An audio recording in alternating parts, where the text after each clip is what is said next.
Hello, welcome to the new Dakota Boys Talk Movies.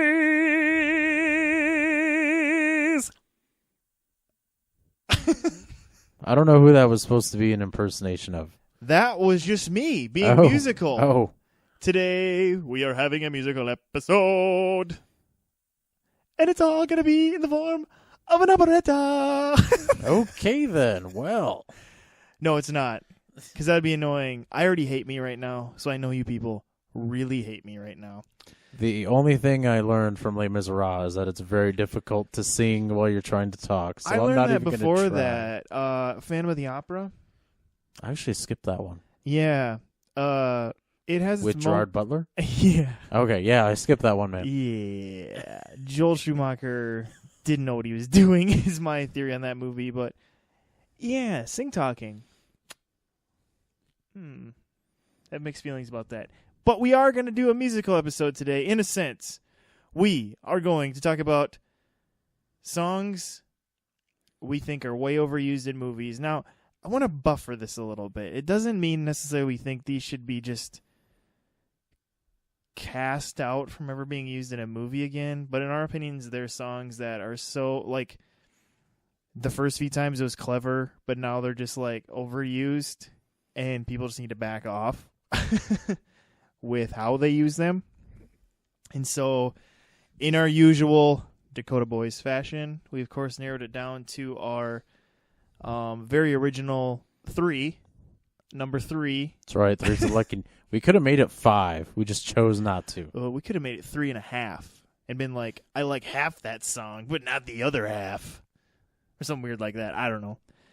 I can think of a few songs that are like that. So, these are songs that basically just irk us, where it's at a point where, like, maybe they could be used in a movie again, but just like sometimes in a dating relationship, you just need a break.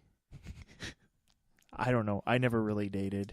Just one of those guys who, I put a ring on it. I'm just getting really creepy in here now. I'm sorry about that. Yeah, anyway, moving on. I would like to apologize to anyone I've ever hurt. I will send out an official Twitter apology later and act like I mean it. That's what a lot of people do now. Oh. They say everything they actually mean, and then they just go apologize later like they mean that. Oh. So we'll do that. But here we go. So we're going to go usually pay the town crier a few pennies and have him take care of it. Can do that too. But we're going to get right into it here. And so I'm going to go ahead and start. One that I think is an outstanding song. Do not get me wrong. Outstanding. I have listened to it just on its own, driving or anything like that. But it's one that I feel like when it gets used in movies, it's kind of lost a little bit of its oomph in what it can do because it gets used so much. But it's Beethoven's Fifth, which, if you're unfamiliar with that, has the famous chords. Dun dun dun dun. Dun dun dun dun. Dun dun dun dun. Sorry, I suck at it, I know. And it's one of those things where it seems to get used when it's like leading into a moment of doom or something like that. I don't know. Seems like it. One thing that springs to mind is it's used like kind of to show off like a big house, like a big fancy mansion. Yeah, maybe. It's kind of, it's always used in like kind of a foreboding type way, but it gets to be like a point where it's like in a certain kind of movie, because, there's some movies that just wouldn't use this song, but it's like, it's that moment and it's like, oh, here comes the dun dun dun dun, or like some version of it, because sometimes they use these songs without using these songs. It's probably like a licensing thing. Yeah. Where it'll like almost be that song, but not quite. You know what I mean. They do it all the time. They do it with like Jaws and some of those others where it almost sounds like it, but not quite. And so that's kind of what happens with Beethoven's Fifth. But it's a song. Like I said, it's a good song. Don't get me wrong. That is a great movement. And I've had some great movements myself. It's getting, I'm sorry. I just keep going disturbing. I need to get help. I guess. No. But yeah, Beethoven's Fifth. Just one where just stop. Just stop for a while. Maybe they are. I don't know. But they should. But Dakota, what do you got? What's one do you got? Actually, I kind of switched up my list a little bit. How dare you? I know. How dare you? It's actually What almost... is the point of our pre-production meetings if you're just gonna switch it up when we're doing it? I like. That's what we do. We improvise. Sorry. Man. But no, one... I was pretty secure in what I had originally. I wrote down Walking on Sunshine. Originally, that was what I was going to go with. Oh, wow. Wow, why'd you have to go there, man? Now I'm putting my foot down. Steven, rein it in. All right? Rein it in. Okay, but anyway, kind of redid the list a little bit here. I'm actually going to throw Sabotage by the Beastie Boys in here. Okay. I know people are gonna be upset at me. I love this song, but it was recently in Star Trek Beyond. And the first Star Trek, right? Didn't they use it in like a couple of the Star Treks? Yeah. But it was great in that scene where it was used. It was so great, I feel like it should just be put away. Just like let's put it away for 10 years, think about it, and then see. Has it been used in a lot of other movies? Yes, it has. Mostly the intro has it. I don't know if you... Yeah, that's true. Yeah. It actually has. And, I mean, remember. like I said, it's a great song, but it's just... I feel like it's overused. I think there's like a slowed down version of that intro, too, because I distinctly remember hearing it in a Michael Bay movie one time. But let's just put it away for a while, see how we feel about it. When something is used so well. Yeah, I feel like it's... I got another... My number 2 is also going to relate to this, but there comes a scene in a movie where a song is just used too perfectly. You're not going to be able to top it, so let's just put it away for a while, and we'll talk about it later. That's how I feel. If you want to use it, come talk to me. We'll talk about it. If you have a good reason, we'll think about it. Yes, exactly. Kind of one of those things. Exactly. That would be kind of funny. All right, what's your number? If only. My number 2 is Born to be Wild. Now, maybe this doesn't get used quite as often now, but it was way overused for so long. It was every time there was like some kid was going to do something bad. It was like, born to be wild. Like, they had to throw it in whenever a kid was about to do something naughty, and maybe he would do like the Kevin McAllister eyebrows at the camera or something. But it would be like, I don't know. There was a whole string of animal movies was used in those, and it just got to be like old hat. Like Problem Child really comes to mind when he hijacks the car and like it would. Okay, so like if you're familiar with like Problem Child, it was used in that too, where it was just like, it's like you would have been better off just having your composer of your movie just think of something, and just give it your own originality, because it's like, just why Born to be Wild again? Wasn't that song made famous by Joyrider or Easy Rider? Yes, Easy Rider. Is that the movie? Yeah, I feel like that's the song that... And see, it worked there, because if you think about how the song flows, and then even the words of the song, it fits a movie like Easy Rider, but then you just illegitimize it by just throwing it into every like goofy scene in your, I can't remember what movie it was, but it was used in like... This movie had like a kind of a spoof of Easy Rider. Easy Rider 2? No. Was there an Easy Rider 2? There was an Easy Rider 2. What? Made in the early 2000s. Oh, my God. Oh, yeah. Like a lawyer, like literally a lawyer, like bought the rights to Easy Rider, wrote a screenplay, and starred in it. Apparently, we need to add that to the list of sequels we didn't know was out there. Yeah. It's Lordy. I ran across it, read about it, like, wow, that sounds like a train wreck. Anyway, yeah, okay. But yeah, Born to be Wild. I mean, again, it's like an okay song, but I think part of the reason like I hate it now is because of movies, Yeah. Like movies just like make you hate these songs, kind of like Walking on Sunshine or something, or maybe another one you're going to bring up here. What is another one you're going to bring up here? All right, my number 2 is going to be Ode to Joy. Again, a movie that was used very well in. It was used really well in Die Hard. Die Hard. It was used very well. And it's odd because people try importing it into action movies ever since then. I know John Woo tried to do it in Face Off. Face Off. That's right. And it's like, you guys are just like taking little snippets out of this great movie that used it extremely well. Yeah. And yeah. It was yes. It was a context thing where it fit by not fitting, but it was lightning in a bottle. Yes. You know. And all you're doing is just trying to rip off of, I'm sorry, John Woo, but you're trying to rip off a superior movie in your own. And I'm calling you out on it, man. Stop it. I mean, that was even the thing with Die Hard.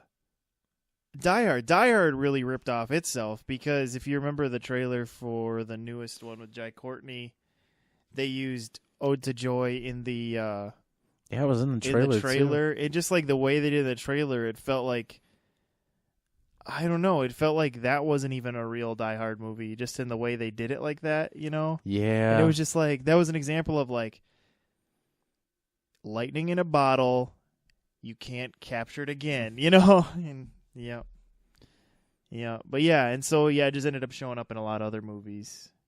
And they tried to do the out of place thing, and but that was the thing, it wasn't out of place in Die Hard. You just thought it was, and you just no, not good. So what about you, sir? This is a quick episode. We're already to our number ones here. My number one is maybe a little controversial because a lot of people love this song, karaoke and all that jazz. But it just keeps popping up, and it just needs to stop for a while. And it's still happening. This is one where it's like it's still happening all the time. Don't Stop Believin' by Journey. I want to believe that this song doesn't exist anymore. Because it always, if it's not in your movie, you just randomly flop it into your credit sequence at the end, you know? And it's just like, just stop. And it could be anything from your movie being about some ethereal form of believing, and so you're like, oh, well, this movie's kind of about believing, so we'll just throw Don't Stop Believing, you know, or something, or to something as, you know, silly as, I don't know, just some out of nowhere they start singing it or something. I think Family Guy did that, didn't they? Yeah. They randomly just broke that. Well, they did that a lot with a lot of songs. Well, I think the Sopranos, the very ending of the Sopranos had That's right, and then the Sopranos had their ending with it.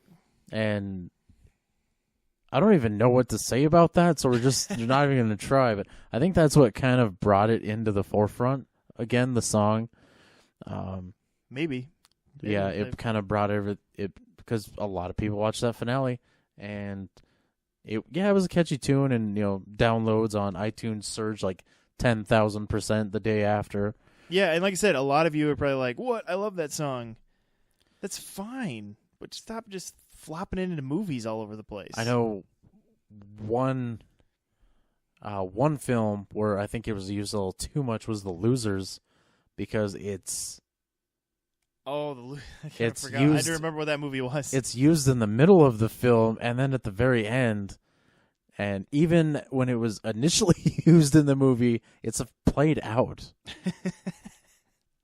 It is. Yeah. It's played out, well, and then it's a played out song. And then they bring it back for the end. You're like, "What are you guys doing? What is this crap?" Losers is an interesting movie. You guys, if you don't know or remember that movie well enough, you should look at the cast of that movie and look at how many people in it. That was a comic book movie. Yeah. And how many people in that movie have been in other comic book movies now? Yeah, that's crazy. You got Jeffrey Dean Morgan, Chris Evans, Zoe Saldana, Idris Elba. Yeah, and those are like just some of the top 4 names. I know there's others in that movie. It's crazy who have all gone on to be in other. Well, first off, gain more popularity, but then also just be in their own other comic book movies. It's kind of funny, but it's a little off topic. But Yeah. yeah, Especially Jeffrey Dean Morgan. Obviously, he was Negan on The Walking Dead, and in Watchmen. yeah, and he was Batman's dad, and he's now. I'm blanking on Bruce's dad's name. Thomas Wayne. Yeah, he's Thomas Wayne now. Maybe he will be. Well, actually, both of the new Wayne parents are on Walking Dead. Yeah, Maggie too. But yeah, so don't stop believing, stop playing. Dakota, what's your? my original number one. What is with you? And like, I was gonna do this, but you know what? Screw you all. It was Ode to Joy, but that got moved to number 2, and then Fortunate Son got kicked off the list. Only because something kind of popped into my head while we were getting ready to shoot this thing. But Fortunate Son, another good song. Yes, gets flopped into movies too much. Yes, 2 movies this year. 2 movies, Suicide Squad and War Dogs featured it. Yeah, and that one was in a Die Hard movie too, featured in a Die Hard movie. Yeah, Live Free or Die Hard. Yeah. So, Fortunate Son, you're on the list. You're just farther down. Your days are numbered. You were going to be unfortunate pretty soon. Yeah. So what did you change to then? I decided to use Sweet Home Alabama, only because I am sick and tired of going to a movie, and if it's in a country, like someone's driving in a country or whatever, that song has to kick up. I feel like this movie was on the chopping block, and then that idiot Kid Rock had to make like a weird version of it. He stole the beat, essentially. He stole the beat and a little bit of the tune, and it felt he brought it back. It felt like he kind of made a little forefront again when he did that in 2007 or whenever he did that. But oh my gosh, yeah, I forgot we brought this one up because I told Dakota, it just feels like every time there's like some sort of scene where it's like they're driving through the South or they're flying in or whatever, and it's like they don't know what to put in that spot. And again, it's like, Mr. Composer, this movie, don't write original stuff. Just throw in some, just basically a disc jockey, and they throw in like Sweet Home Alabama. it's like, ugh. Again. Here's the thing, I asked Sabotage to be taken out of consideration because it was done too perfectly in a scene. With Sweet Home Alabama, it's been done to death, and the only 2 times it has ever been used successfully were Con Air. In the movie Sweet Home Alabama? No. That's one of the negative... Terrible movie. But it was used perfectly in Con Air in a great scene. So you went from one Nicolas Cage movie using a song terribly to an arguably one of the worst Nicolas Cage movies using a song correctly. Yeah. That's how life is, man. Exploded, went back into my body, and then I regurgitated it, ate it again, and then pooped it out. Wow, that's how just mind-blowing that was. Okay. Anyways, Steve. And then the only one I could think of where it was actually kind of used in a mocking way was in 8 Mile, where there's a character who's blasting it and singing it, and then Eminem kind of uses it and comes up with his own rhymes. If you haven't seen it, why haven't you? Get on YouTube, watch it. It's actually pretty funny. But yeah, that's essentially my list of songs that need to be just banned from movies. And I think you can tell there's a few more we're a little more passionate about. Sweet Home Alabama, Don't Stop Believin' are definitely, I think, 2 that are like just stay on radio stations or whatever, wherever you feel like you need to be. But I was going to say stay on the oldies station, but then that just makes me feel old. There's like barely even oldies stations anymore, it feels like. But this is the thing I want you to think about. Is it just feels like, especially in like comedies or comedy-esque movies, like kind of, you know, like the romantic comedies that are in the romantic field or screwball-y type things, why do you even hire a person to do your music? It just feels like a lot of times those movies, it just feels like you might as well just put a playlist together and just be like, and now we'll be flipping over to this track from 1982, you know, and it's just like, you know what I mean? Some movies it feels like, why'd you even worry about the 3 minutes of actual original soundtrack that's in this movie when the rest of the movie's really just, I mean, I'm just thinking somebody got paid a lot of money to do the music for that movie and they basically just put together a playlist that fit those scenes. Yeah, or you have movies like Twilight where they hire these kind of sappy bands to put together sappy music. Well, they use classical music or something too, but yeah, but I'm, you know, and maybe it's just something. Maybe it's just a thing where, you know, I just appreciate the James Newton Howards and the John Williams that really put together full scores for movies, and if the scene calls for it, they throw in that little bit, but it's like a little bit. It's not just the whole movie's not just like a playlist. Yeah, you know. Well, you could say, you know, people could probably justify, oh well, you know, in action movies you need like a certain song to amp you up. Yeah. They're shooting machine guns. You need a rock song. Yeah. But you know, there are a ton of great action movies that did their own. Come to mind, or is Predator. Yeah, Predator had really good. Let's see who did that. Jerry Golds. Ooh, was it? Boy, I don't know. I'm kind of curious now. Keep talking. I'm going to look that one up. Anyway, RoboCop. RoboCop was another good one. All of a sudden, I'm drawing blanks, people. Help me out here. Let's see. Another probably great one. Even horror movies. Well, John Carpenter does a lot of his own music. Like, it's like synthesizer. Yeah. I don't know how you feel about that. But, like, Wes Craven, you know, he's... Yeah. Probably... Alan Silvestri. He's who did Predator. Oh, okay. Another good composer. If you're not familiar with him, you like his music because everybody likes Back to the Future. Yeah. Even a movie that was bare bones budgeted, like Conan the Barbarian, had like a really good score, I felt. Yeah, well, that's the thing. There was a time, because if you think about the movies you're saying, you're talking about the 80s. And I don't know if it was the influence of, you know, because John Williams really brought back the score with Star Wars in 1977. Yeah. And it just kind of makes you wonder if it caused other movies to be like, oh, you know, let's re-look at this original score type stuff, you know, and so maybe that's what kind of rebirthed a little bit that trend, you know, because if you look at, okay, Predator, RoboCop, these are all 80s movies that would have been, you know, coming after, you know, Star Wars and Indiana Jones. I suppose I could throw a new one in there for you. You're not going to like it, though. What's that? Mad Max Fury Road. They used a lot of opera music, though, by Verdi, didn't it? Oh, man, it was such a weird mix. But, yeah, the guy with that friggin' giant guitar just I see what you hamming out these hammering out these tunes. Yeah, I know what you mean, though. That's true. I didn't think of, you know, yeah, and that's it. But so I think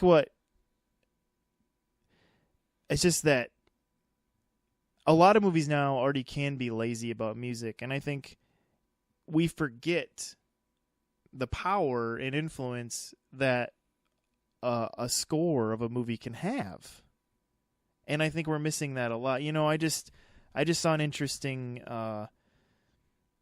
look at the Marvel movies and how very, very few of the Marvel Cinematic Universes really have memorable scores. You know, you don't really like. What was the theme? We just saw Doctor Strange. What was the theme for Doctor Strange? You know what? I don't even remember any music. Exactly. Exactly. And that's the thing where his contention was he would show a scene. He'd be like, okay, here's the music. He goes, now imagine they put in this type of music. And he'd play like a different style there. And he'd realize how it would change the scene just by he putting in this. And so I think it's a powerful weapon, and that's why I say, like, when I say, like, songs can be used well in movies, but I don't think we shouldn't underplay the power of original scores, where you allow a composer with the director telling him the vision to put together a powerful score. Because you're talking about movies that are like just campy cheese fests here. I mean, Dakota was just saying movies like RoboCop, Predator, but they had people like Alan Silvestri do scores and things like that to bring in the music that just enhanced the movie and things like that. Or think about Indiana Jones. How much cooler was Indiana Jones? I mean, again, campy serial that George Lucas, Steven Spielberg worked to make cool. And so I could think of another Spielberg. And think about how much better it was with da da da da. And so I think of another Spielberg that definitely Spielberg movie that benefited from good music. Jaws. Yeah. Jaws wouldn't really be Just anything. Well, they couldn't get the shark to work right. Yeah. And so it ended up relying very heavily on the score to be the shark. And so, yeah, you just think about the power there. The Marion Crane murder scene in Psycho. Yeah. There was a time when Hitchcock wasn't going to have music there. Ooh, There wasn't going to be anything there. And then Bernard Herrmann came up with the shrieking violins. Wow. And it caused you to think you were seeing what wasn't even really there. The way he filmed it, mixed with the unsettling sound of those strings instruments, makes you think that you're seeing every bloody puncture of Marion Crane when really he shows you not much. He shows you a swinging arm and her reacting, but it causes you to fill in those blanks. And so I really think we should criticize movies that don't give us so much original score or don't use it correctly, because they could be giving us a better movie experience if they worked harder on that, and we forget the power it can have. Because we've been kind of numbed to this kind of formulaic, that's a word I never know how to say right. I think that's how you say it, yes. Formulaic train that we're on now of just kind of a lot of automaton robotic movies are coming out where it wouldn't take a very much of a change, because there's a lot of talented musicians out there. It wouldn't take much of a change to really just re-enhance the game, just change the game again.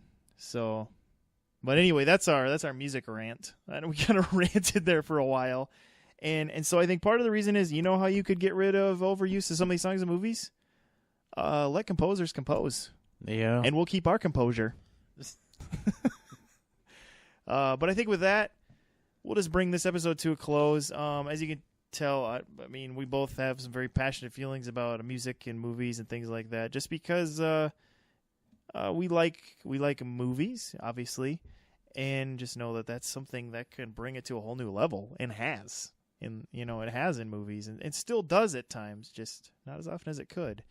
But yeah, so you can always find us on Facebook and Twitter. We hope you do like us on those things and follow us. That's where we put a lot of our updates and things like that. Something cool that happened the other week was we did our versus movie pitches episode, which which I've been thinking of some new versus ideas. So I think we're gonna do eventually. It's too soon, but eventually we'll do another one of those, because that was a lot of fun. And we got some response, too, of people liking that, and that's cool. And so maybe we can even do something more with that. But something cool that happened was someone who listened to the show made a better movie poster than I made. I'll tell you that, for Dakota's movie, Ash vs. Evil. And so right now in this episode, I will be putting in the picture. Putting in the movie poster where you can look at it. Or maybe I'll put it over my face. That way you can still see Dakota, since it was his movie pitch.